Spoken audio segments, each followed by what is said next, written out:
из вас знает свою задачу четко. Фондом первого президента имени Ахмада Хаджи Абдулхамидовича Кадырова закуплено 14 единиц техники, Урала, 10 единиц УАЗик Патриота, за что мы благодарны Аймане Несиевне за оказанную помощь не первый раз.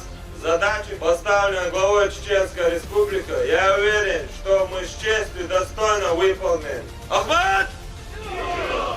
Наша воинская часть уже не раз участвует в проведении специальной военной операции на территории Украины. Фонд первого президента, Герой России Ахмад Хаджи Кадырова обеспечил нас всем необходимым вооруженной военной техникой, а также оказал всяческую помощь в подготовке подразделений воинской части. В выполнении служебно-боевых задач готовы на все 100%. Боевой настрой, боевой дух на все 100% готовы.